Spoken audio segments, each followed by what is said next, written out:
नमस्कार, वंचित न्यूजमध्ये आपलं स्वागत आहे. आज आपण पंढरपूर तालुक्यातील गुरसाळे या गावात आहे. या गावामध्ये दलित वस्तीमध्ये राहत असलेले स्वामी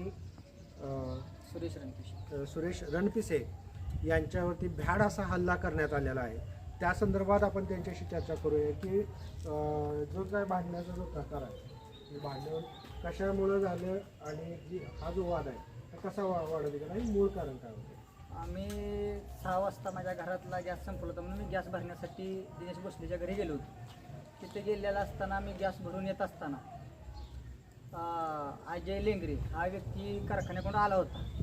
आल्यानंतर त्यानं गाडी आडवी लावली आणि कार माड बघतोय ह्या दृष्टिकोनाने त्यानं डायरेक्ट माझ्या तोंडावर बुक्का टाकल्यानंतर माझ्या तोंडातून रक्त आल्यानंतर मग तिथील आजूबाजू जमलेल्या माणसांनी ती वाद आमचा मिटवला. मग तिथून मिटवल्यानंतर तो त्या घरी गेला. आम्ही आमच्या घरी गॅस तिथून घेऊन घरी आलो. घरी आल्यानंतर मग तिथला मॅटर मिटला म्हणून आम्ही माझा भाऊ आम्ही बाहेर हे आणण्यासाठी गेलो होतो, बाजार आणण्यासाठी गेलो होतो. मग त्यानंतरच 20-25 जणांची टोळका आल्यानंतर दांडक दगड वगैरे 20 जणांचा टोळका म्हणजे याच्यामध्ये स्पेसिफिक तुम्हाला माहिती आहे का कोण आहेत, कोणत्या गावचे आहेत, काय नाव होते, कुठले राहणार होते? ते लेंगरे दोघं भाऊ, पुन्हा कवडे भोसले कुठले होते राहणारे? लेंगरे जे आहे तो वटुंबरे गावचा आहे आणि कवडे भोसले शिरतोडे चव्हाण ही जी लोक आहेत ती माझ्याच गावामधली. मग त्यांनी एकत्रित येऊन त्यांचा संघट बनवून माझ्या घरी डायरेक्ट रात्रीच्या वेळेस आल्यानंतर गाडीची तोडफोड करायला चालू केली, पत्र्यावर चढायला चालू केली, दरवाजा लाटावर जातीवाचक शिवी गाडी करायला चालू केली.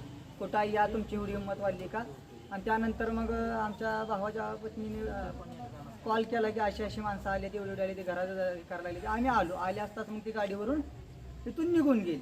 मग निघून गेले असं आम्ही प्रशांत दगडे साहेब यांना कॉल केला असता त्यांनी त्यांचं कर्तव्य बजावत माझ्या घरी वेळात वेळ काढून गाडी पाठवली व मला इथून सुखरूप पोलीस स्टेशनला नेण्यात आले व तिथं माझी जो काही अन्याय झालेला आहे त्या गोष्टीवरची केस त्यांनी दाखल करून घेतलेला आणि त्याचा आज पंचनामा देखील झालेला आहे. तरी आता ही जेवढीही लोक आहेत त्यांची सर्वांचा तपास घेऊन त्यांच्यावर योग्य ती कारवाई करावी अशी माझी वंचित न्यूजतर्फे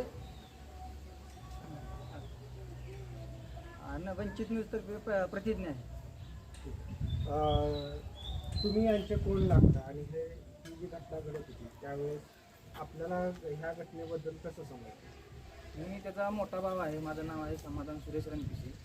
सध्या गॅस संपला होता 6 वाजता. मी त्याला कॉल केला की मी पंढरपूरमध्ये होतो सध्या परिस्थितीत. त्याला पाऊस पडत होता पंढरपूरमध्ये. त्याला काय म्हणलं की गॅस घेऊन ये. त्याला मी फोनपे केलं होतं. म्हणजे दिनेश भोसले गॅस एजन्सी आहे गुरसाळे स्टॉपला. तर तिथं गेल्यानंतर त्याला जा म्हणलं मी फोनपे करतो. आणि तो 6:30 वाजता गेल्यानंतर मी येतच होतो, वाटतच होतो. तोपर्यंत त्यानं मला कॉल केला की त्यांची मिसेस होती, म्हणजे त्या दिनेश भोसलेची मिसेस होती. ती म्हणले फोनपेचं स्कॅनर दाखवा, पाठवले का नाही. मग त्यानं मला फोन केल्यानंतर मग मी म्हणलं थांब मी आता तिथं पोचतोय. मग तिथं पोचल्यानंतर मग मी त्यांना स्कॅन दाखवल्यानंतर त्यांनी आम्हाला गॅस दिला. आणि गॅस दिल्यानंतर मग ह्यांना म्हणलं ह्याने वेगळी गाडी आणली होती, माझी वेगळी होती सेपरेट. ह्याला मग मी साक्षीदार होतो ना तिथं. मग त्यांना गॅस घेऊन दिल्यानंतर तुम्ही पुढे जावा म्हणून 10 पावलं पुढे गेल्यानंतरच त्या अजय लेंगरेनं गाडी अडवली होती. माझ्या समोरच ही घटना घडलेली आहे. मग त्यानं डायरेक्ट त्याला बुक्का मारल्यानंतर मग मी पण त्याला मग भावाला मारतो म्हणल्यानंतर मग आपण पण वाद म्हणजे तो ते म्हणला की मला का शिवी दिली. शिवीचा वादच नाही ना पहिली गोष्ट.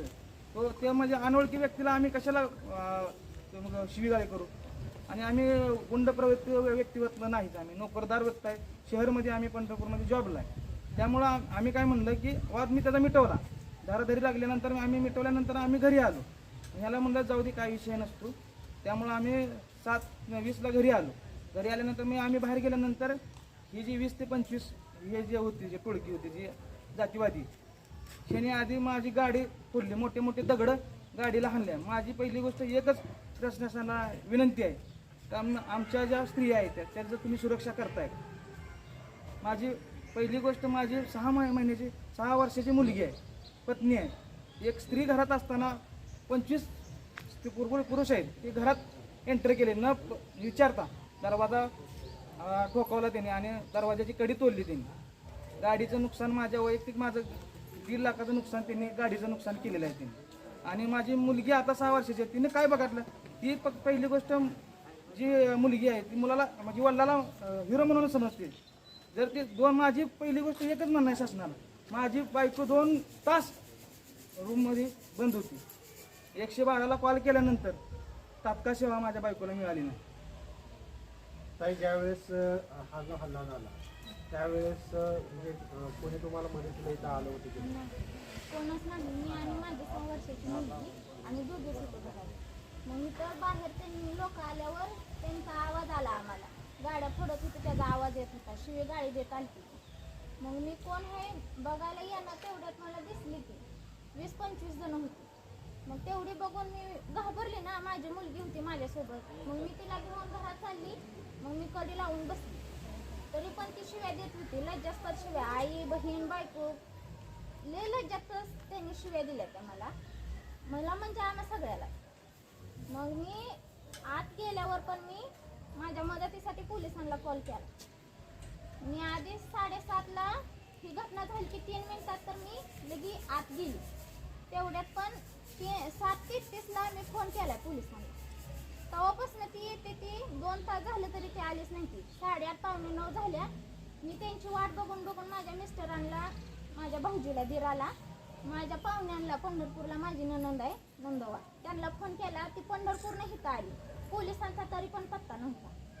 मग नंतर माझ्या दिराने ते दगडे साहेब त्यांना फोन केल्यावर त्यांनी गाडी पाठवली तात्काळ. त्यांना फोन केल्यानंतर मग त्या साहेबांची आम्हाला मदत झाली. तोपर्यंत मी तशीच होती एकटेच घरात. त्यांनी दरवाजावरती शस्त्र, हत्यारं होती त्यांच्या हातात. त्यांनी गाड्या फोडल्या, दरवाजा मी कडी लावायची प्रयत्न केली, त्यांनी कडी तोडली, आत आली ती तशी. मग मी आतल्या रूममध्ये माझ्या मुलीला घेऊन बसली. अगदी बरोबर. असं भयानक घटना इथं घडलेल्या आहेत. त्याचबरोबर आत्ता पोलिसांकडून तुम्हाला कशा प्रकारे मदत होते? आता कर्तव्यदक्ष पंढरपूर तालुक्याचे DYSP दगडे साहेब यांनी मला आश्वासन दिले आहे की तू घाबरू नकोस, तुझ्यावर जे अन्याय झाला त्याचा मी निवाडा करेल आणि जेवढेही आरोपी होते त्या आरोपींना शिक्षा देईल. आणि त्या कर्तव्य बजावत त्यांनी आज स्वतःचा वेळ काढून सगळ्या गोष्टीचा पंचनामा केलेला आहे. आणि सर्व आंबेडकरवादी व भीमसैनिकांना एवढंच आहे की एक आंबेडकरवादी घराण्याला अन्याय अत्याचार होत आहे आपल्या घरी, तर सर्वांनी आवाज उठवावा. असा कुठल्याही दलित वस्तीवर किंवा कोणाला घरावर अन्याय, कोणाची हिंमत नाही झाली पाहिजे. 20-25 जण येऊन आपल्या घरावर जर भ्यार हल्ला करत असतील तर आपण कुठं तर चळवळ केली पाहिजे. नक्की, अगदी बरोबर.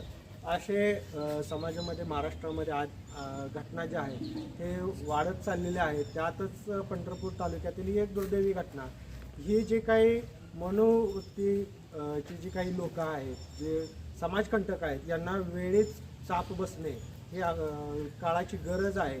आणि पोलीस प्रशासन असेल किंवा आपलं महाराष्ट्र शासन असेल, हे फिर्यादीच्या बाजूने नक्कीच उभा राहील अशी आम्ही आशा करतो. वंचित न्यूजसाठी मी सचिन बाबा, धन्यवाद.